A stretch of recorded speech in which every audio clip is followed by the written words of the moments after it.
And let's see, there we go. Okay. All right. So for today, we are going to be sharing some details about the content of the annual plan updates. We will share next steps in the process to get to submit the update to the Federal Highways, FHWA. And we will take questions from participants. As I mentioned, please do enter your questions in the chat, and we will go over as many as we can at the end of the presentation. And we will unmute you if we need to do so to get some clarification. So why are we doing this update? Well, MnDOT's first NEVI plan was approved in September of 2022. The federal EV minimum standards, which is 23 CFR 680, requires annual updates. And the update can help us in a variety of ways. It can show progress, it can show plans for the future, and it unlocks federal funds for the next fiscal year. The submittal due date has recently just changed. Federal Highways released some new guidance on June 11th. So the actual due date for this year is September 1st. However, since MnDOT was most of the way through doing what we needed to do, we will most likely be still planning to submit close to that August 1st deadline. But we do have a little bit of flexibility there if needed. So the topics that you'll see on this slide are the areas where we're going to be making updates, and we'll go through each of them at a high level. MnDOT's focus of the updates this year is really about the contracting and procurement process that we've been going through for the first round of NEVI funded stations. Okay, so as I mentioned, we focused this past year a lot on that procurement process and request for proposal development. However, we did still do some community engagement. Some key items in the past year have included MnDOT's multi-state peer exchange with 5 other states around Justice 40 programs and what those look like in practice. Those were organized by our Office of Transportation Systems Management staff.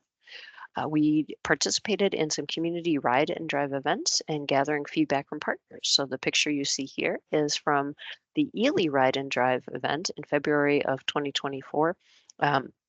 It was hosted by the Clean Energy Resource Teams, or CERTs, and it's to highlight that EVs can work in cold climates. And so we had a great opportunity to participate in that event. Several webinars were done to provide updates on the RFP process. Some updates have been given at stakeholder events, such as the Smart Rural Seminar in Grand Rapids and Southeast Minnesota Community Economic Development Strategy Workshop. We gave process updates to our electric vehicle subgroup, climate resilience work group, and the Sustainable Transportation Advisory Council, also known as the STAC. We share periodic updates through our e-newsletters, and we have started a new project called the Electric Vehicle Infrastructure Needs Assessment, or AVINA project, that began in March of 2024. And we're going to be doing some event tabling. We have a survey out right now that's open through the end of July, and there'll be more to come on that later this year. That is a supplemental project to NEVI, but is also broader than NEVI. As I mentioned, contracts have been sort of the main focus.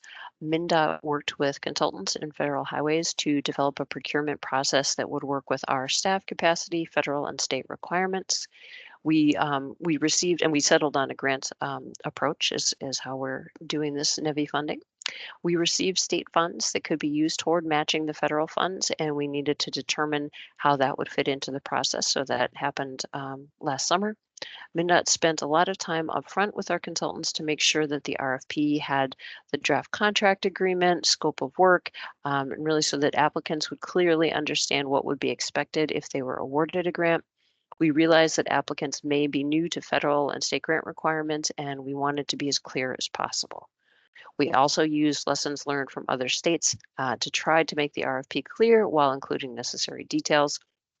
And we know we still have some continued work and improvement that we're going to be trying to do on that. As the EV charger space is rapidly evolving, some adjustments were needed during the RFP application period. One addendum to the RFP was published on January 20th of 2024 to address some items that came to light during our Q&A period. Topics included ADA compliance and North American Charging Standard, or NACS connectors, and timeline for adoption of those. A second addendum was issued on March 20th, and the RFP process was reopened for 14 days in response to Federal Highways updates on its Q&A around their response to the Q&A about voltage output levels of chargers. The RFP closed on April 3rd, 2024, and MnDOT staff completed review and scoring of the applications. Scoring of the applications had several phases. There was a responsiveness review, so basically looking to make sure that the information that was asked for was provided. That took on both a non-technical approach and more of a technical approach. Then we did the actual technical scoring review and a cost proposal review. The staff who did the technical review did not see the cost proposals, and the cost was 25 points of the total of 200 points, since we wanted this to be a best value rather than a low bid award. MnDOT is working with our grantees right now on executing contracts, and we are awaiting a press release from the governor's office. So in this screen, you'll see our proposed timeline for the next steps within this project. It is still a new program, and we expect that timelines will shift.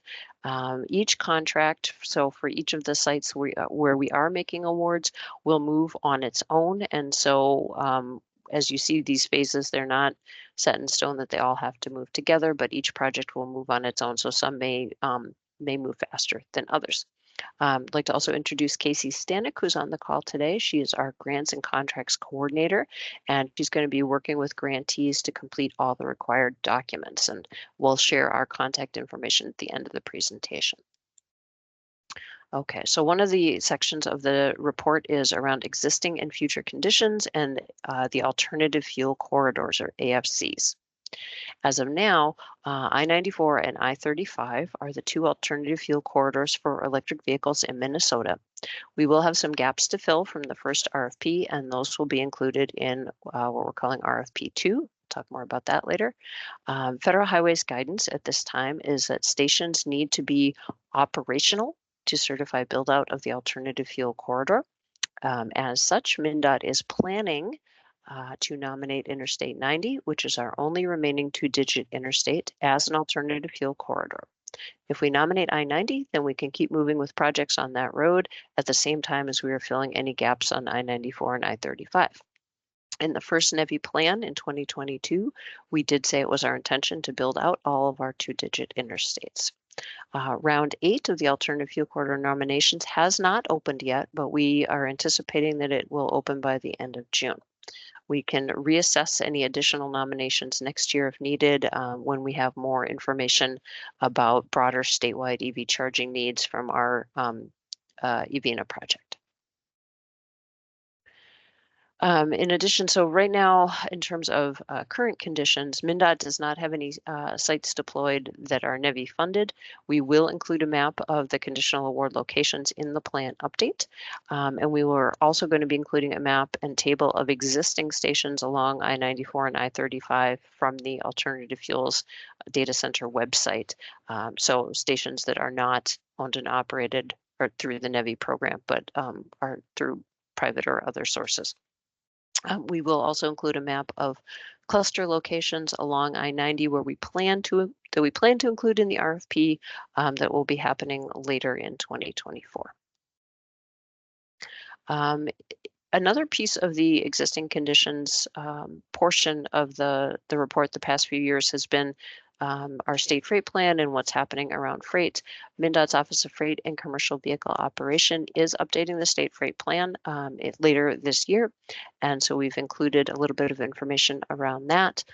This plan has a new section on sustainable truck trends with a focus on medium and heavy duty vehicles.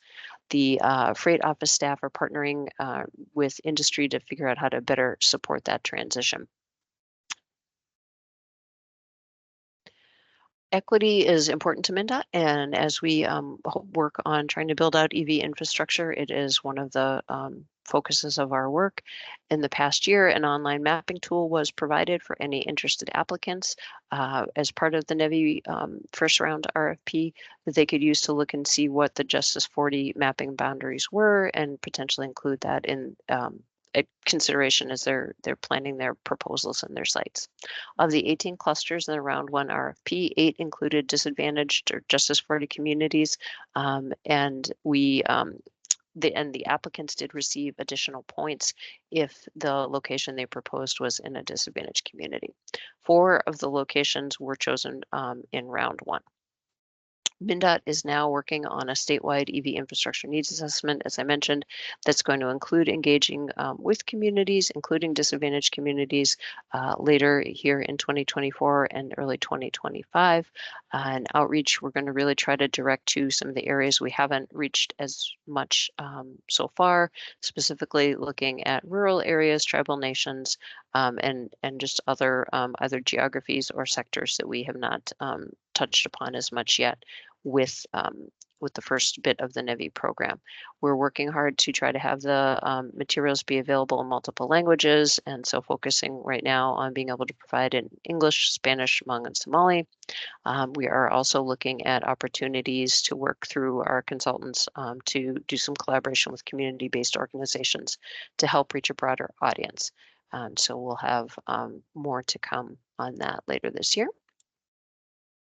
In terms of performance measures and metrics and trying to understand benefits and barriers, over the past year, MnDOT staff have really tried to look at what we were listing or what we wanted to add around performance measures for the NEVI program, and trying to think about where we could look at both for disadvantaged communities and statewide. A May 2022 report from Argonne National Labs was helpful in considering some of this and some conversations we just had on our own. But we're really trying to think about these sort of 3 key questions of how much did we do, how well did we do it, and is anyone better off? And we feel that using those types of categories will allow metrics tracking that both has quantity and quality of the work, as well as effort and effect. So we're combining quality with the overall effect helps to describe whether people or the environment they live in are better off because of the strategies that we use. So we're hoping to be able to gather that information. We will report statewide data, and wherever possible, disaggregate by disadvantaged Justice 40 community using those mapping tool boundaries. We also considered which measures have accessible and reliable data. And as a result of that, in our first iteration of the NEVI plan, we had kind of a general air quality performance measure, but we've determined there really isn't good data that's connected with the areas where chargers are located. So we're going to drop that metric at this point in time. Our hope is to sort of do some ground truthing of this and test it out in terms of the whether people see these as benefits and barriers, and what this data tells them as we're doing our outreach over the next year. So these may continue to evolve as we work through these with people. Workforce is another component of the NEVI program, and while MnDOT does do workforce development, it's usually around trades and skills that fit into our construction projects. Electric vehicle supply equipment, or EVSE, is sort of a new area in terms of workforce, and so we're looking to a few different approaches to try to figure out what makes sense in that space. MnDOT staff in 2022 and 2023, we spent time to try to understand the landscape of workforce needs as it relates to EV charging and what role we can and should play. We had conversations and met with groups, attended partner events at manufacturing locations, shared information about the NEVI program, and gathered feedback. We had 2 focus groups, one in St. Cloud and one in Faribault, to try to get a sense of what their thoughts in those communities were on EV charging and workforce. And we are now working with Minnesota State Colleges and Universities, their Energy Center of Excellence, and the Minnesota Department of Labor and Industry to think about how we can use some of the funding we have to support EV install maintenance training through EVITP or potentially other curriculum. We're also talking with regional workforce development and nonprofits about how to best share that information about EVSE work as a subset of options for electricians and potentially others. So more to come on that. Physical and cybersecurity is another area of the report. MnDOT did include requirements for physical and cybersecurity as part of the NEVI RFP packet. And the entire packet for the request for proposal is on our NEVI program page. I know Casey's been popping some links in the chat there, so you can look at that in more detail at your leisure. The scope of work does have tasks that will be required by the contract between MnDOT and the grantees, and we're going to monitor progress through quarterly reports and ensure that tasks are completed before issuing notices to proceed to the next tasks. Physical security items will be verified at site inspection prior to stations being deemed operational. And from the cybersecurity side, we have staff from our Office of Chief Counsel, and Minnesota IT Services that will be reviewing the cybersecurity data management plan, what's called the SOC2 audits, and risk assessment reports. In terms of program evaluation, well, we don't have stations installed yet, so we don't have a lot to report right now. But when we do, we will make sure that data is provided through our webpage, through our annual plan updates, and we are required to do a biannual report to the Minnesota Legislature on our work around this topic as well. So some of the next steps, we will post a link to this recording on our webpage. We're shooting for approximately July 20th. We have a few staff that are going to be out of the office for a bit, so we'll get that up there. We are going to be having review and approval of this annual plan update by some MnDOT leadership groups before it is submitted to Federal Highways. And then Federal Highways will have approximately a month or two, depending on when we get it in, to review and approve by the end of September is the goal, so that we're ready for the October 1 start to the federal fiscal year. And once the report, the plan update is approved, then MnDOT will post a link to the document on our webpage.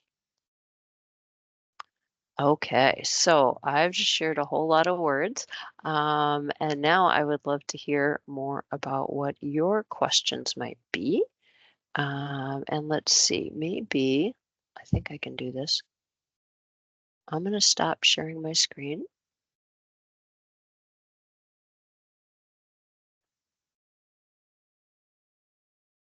And okay, let's go to the chat and let's see. All right, thanks, Beth. Say, there's a little bit of discussion about NACS connectors. I think Bridget helped define when the NACS will be released and that they are possible to be used on current NEVI-funded projects. Great. So I think that one's good, unless anyone would like to jump in on that one. Yeah, and I think just so folks know, we are trying to track that fairly closely, and we're anticipating the SAE organization to, I think they're meeting later still this month, to hopefully approve that. The TIR, whatever that stands for, for the standard. And I apologize, I can't remember what that acronym is standing for. But we've been advised that that essentially means the standard is like 99% of the way there, so that manufacturers and vendors can be knowing what they need to know. And so hopefully that can provide enough information there to make people feel comfortable with including those. That is at this point, including the NACS standards is a Minnesota requirement that we added to the RFP. The rule itself allows for additional types of connectors as long as you have the CCS connector there. Thanks for that. One point of clarification about Blue Earth receiving NEVI funds to replace their broken charger. Do you want to clarify that? I don't think those were NEVI funds. Yeah, those were not, well, they're part of the larger, so NEVI has a few pieces to it. We right now are talking about the formula funds portion of the program. And what the city of Blue Earth received is through the RAA granting round, and I'm blanking on what that stands for, but it had to do with fixing broken chargers. And there was a request for proposal that Federal Highways headquarters put out for that. And if stations were, and this is a reason, if you operate a charging station, please put it on the Alternative Fuels Data Center website, because that was the list of stations that was used to determine who was eligible for the RRA grant funding. And so unfortunately, while it would be great to see the Duluth station fixed, I hear comments about that. That is not a source of the funding right now that could be used. But if you look on our RFP page, you will see the Duluth area as one of the clusters. And so we're hoping to see NEVI stations active up there in the not too distant future. Thank you, Beth. And that is the Electric Vehicle Charger Reliability and Accessibility Accelerator Program. So Thank a different you. source of funding. Yeah. On a similar note, let's see, Todd asks, will any new grants be made available for local public agencies to receive funding for expansion of EV charging through the NEVI program? Yeah, great question. So the charging and fueling infrastructure grant round is open right now. That is also through the Federal Highways Headquarters Office. And that does allow, it has a community program and a corridor program. And so the community program would allow applicants to submit for local, more level 2 potentially charging stations as well as the fast chargers. I think that the minimum request for that is around $500,000, or at least it was last year. And so you're not applying for just one station, you're applying probably for several, but there can be grouped projects and things like that. And we'll try to get the link to that thrown into the chat here as well. But there are some other funding opportunities. MnDOT also manages what's called the Carbon Reduction Program, which is some additional federal dollars. And through that program, vehicle electrification charging infrastructure is an eligible expense. That would again be through local units of government and the area transportation partnerships that can apply for those dollars. And so that's another space. Thank you, Bridget, for adding in some links there. That funding can be available. So there's a few other opportunities. Thanks, Beth. Zach is wondering, is MnDOT still planning to have a profit cap in the round 2 program? Yes, we are. So the program income, I believe it's 23 CFR 680.106M. I could be wrong on that. Does direct the DOTs that we need to make good use of federal funds and be good stewards of those dollars, and we need to follow the requirements of the Federal Highways Program. So we have set a reasonable return on investment at 15%.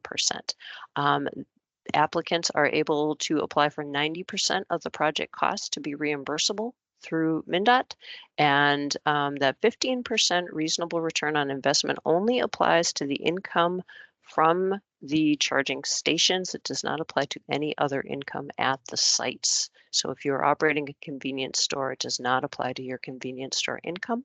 And after the 5 years of operation and maintenance contract, the grantees no longer have to follow that cap and are able to keep the assets. So that is our plan at this point in time. All right, thank you. Have all the new sites been identified yet for fast chargers along the corridors, and where can we see a list? Yeah, so we have, for the first round, we had 18 clusters of exits identified. We do have an online mapping tool, and we'll work to get that link there. If you get any weird messages as you're trying to get into that, saying you don't have access, click ignore. It happens sometimes. I'm not entirely clear why, but you can click through to that and see those original 18 clusters. We will be updating that once we are able to, around which ones we have made these conditional awards to, which ones are still, and then the remaining ones would be still potentially ones that we want to build. We are planning to include a map of which clusters will also be in the second RFP in the annual plan update once it's done, although timing wise, depending on how quickly we can get the second RFP out, you might see that sooner. So we are planning to do some outreach engagement opportunities probably in August, early September around RFP 2. And so we will be putting messages out through our listserv on that for any entities that want to come. So you can learn more about those future locations. And we'll also have an online version of that um, workshop as well. Great, thank you. Let's see, what is being planned to provide security on the installations? There's a lot of vandalism and non-friendly EV places. So what's the plan? Yeah, that is a great question.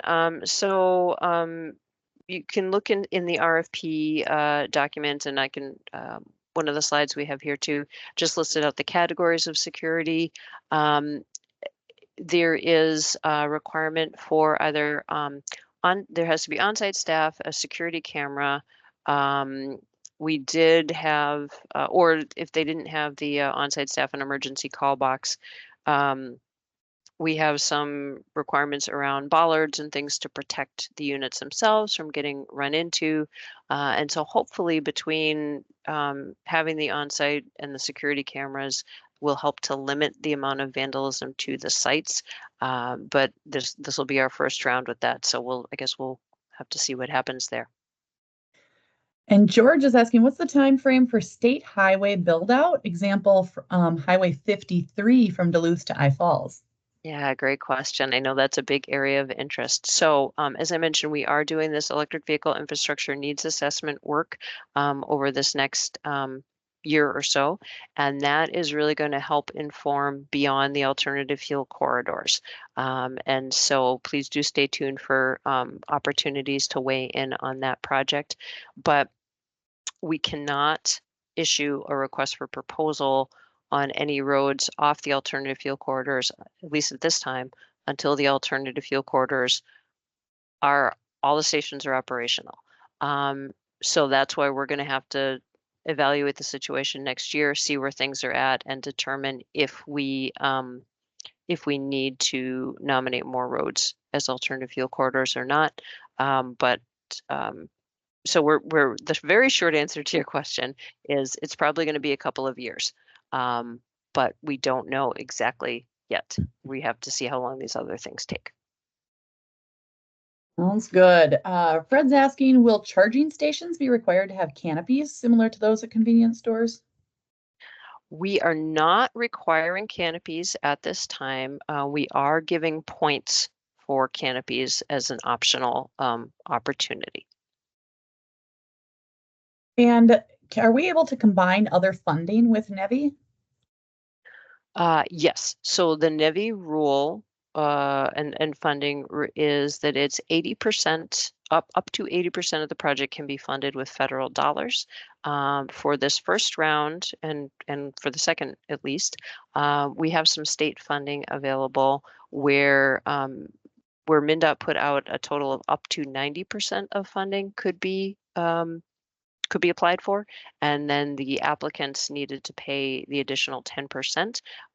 That just needs to be non-federal dollars. So if there was another, say a potentially private foundation grant or some other resource that could work to meet those match requirements, or the applicant can pay for it out of their own funds. Thank you. Two timeline questions. Just remind us, when do you expect the list of awardees to be announced? And when do you expect to identify the round 2 clusters and the release of the RFP? Yeah, great questions. We are hoping any day now for the announcement about the round 1 awardees, but I don't unfortunately have an exact date. So I will say please do stay tuned, and we will share information with the listserv as soon as we are able. But please do stay tuned just to the press coverage, I guess, within the state of Minnesota. The round 2 RFP, our hope is, well, we will be including information in this final version of the plan update. So by the end of July, we will have all the information we need for the locations that we're planning in RFP2, and then we're going to be starting to do those outreach meetings. So you'll see information within about a month of what clusters at least we're looking at for the next RFP. So to clarify on that, Beth, is 18 charging stations the upper limit, or is it possible that the state might award more than 18 given good proposals? Yeah. So for I-94 and I-35, those initial 18 clusters were chosen to meet the rule requirements around distance along the alternative fuel corridor and exits that had potential locations within a mile that could where there was space to potentially put chargers. So no, 18 is, well, 18 is probably the maximum that we will see on I-94 and I-35. We will be adding more along I-90 and then whatever happens beyond that. So the total number is not set, it's the total dollar amount. So we have 68 million roughly coming to MnDOT from federal highways to use for this program. And so we will use that money for as long as we can. And Beth, that wraps up the chat questions. So I think we would take it back to anyone who else has Yeah, questions. it looks like maybe one just got added. Let's Funding be diverted from clusters. Most likely not. We wouldn't necessarily divert funding. We need to build out enough of the clusters to meet the 50-mile distance requirements and the 1 mile from the alternative fuel corridor requirement as part of the NEVI program. We could potentially shift some locations. We're working on evaluating the best options right now. But for the most part, those 18 original locations are probably what we're going to be going with. There may be some changes, so don't put any, don't put too much effort just yet. We will be getting information out as soon as we can on what our next round is going to look like. And I see there's a lot of links in here, so hopefully that that is meeting people's needs there. Okay. I did want to just share real quick. Oh, I bet it's going to go to the very beginning. Hang on, folks. Wanted to make sure that you have. There we go. This is contact info for myself, Beth Croto-Callistad, and for Casey Stanek, who's been helping out here today, Grants and Contracts Coordinator. If you do have questions that come up, please do feel free to email us, and we will answer those as best as we are able, given the information that we have. And so I think with that, yeah, thank you so much to all of you for attending today and for your questions and comments. It definitely helps us to make a better program. So we really appreciate your time. I'm going to stop sharing. And then I guess with that, we will end the webinar. Thank you so much for your time.